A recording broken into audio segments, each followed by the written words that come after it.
We want to turn our attention to a topic that touches thousands of families in California each year: stillbirth and infant loss.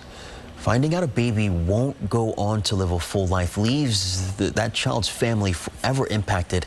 A Rockland couple devastated by their son's stillbirth turned their heartbreak into action. The details of their story are difficult to hear, but as KCRA3's Melanie Wingo shows us, they made it their mission to help others facing similar loss. It's very peaceful looking to me. Photographs help Katie and Brian Herman keep the memory of their baby boy alive. This was right before we left him. We each got our turn to say goodbye to him. Cherished in delivery room images of Wesley Dean Herman, stillborn April 11th, 2021. It shows the pain of parents. Doctors say Wesley died from a true knot in his umbilical cord. It shouldn't be like that, you know. Him in my arms, he was heavy. The weight was heavy. I still feel him in my arms. That was hard.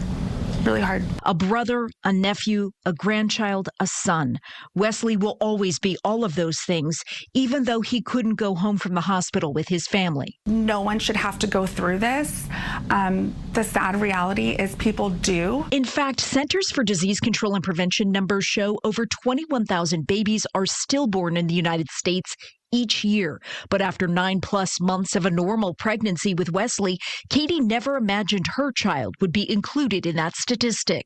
He was 5 days past due, and I just suddenly didn't feel movement one day. But out of this devastation, an idea was born. The day after I delivered him, I was on a phone call, and I looked out my backyard, and I just saw some butterflies fluttering by, and I just knew at that moment that that was our symbol. A symbol the Hermans would go on to help others enduring the trauma of infant loss. There's more room for growth and more humanness around a fetal death. Sutter Medical Center Sacramento's high-risk maternity unit says it sees 3 to 5 infant deaths at birth per month. And now a donation to the facility from the Hermans may lift up those families experiencing the death of an infant. This cuddle cot has allowed that the baby can be at the bedside for really as long until the family's ready to let go. The cuddle cot is quite simply an infant-sized cooling pad connected by an insulated tube to a motor that keeps the pad refrigerated.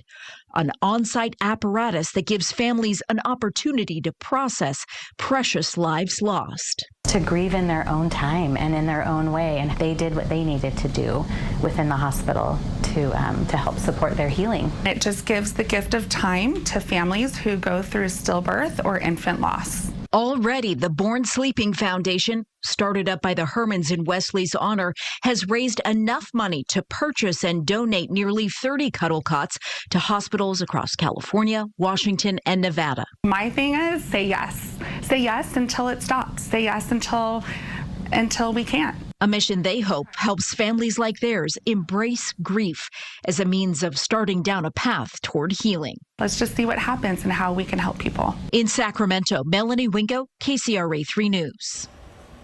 Wow, each cuddle cot costs around $3,000. The Born Sleeping Foundation says it's regularly approached by hospitals in need of the devices and makes donations to those facilities.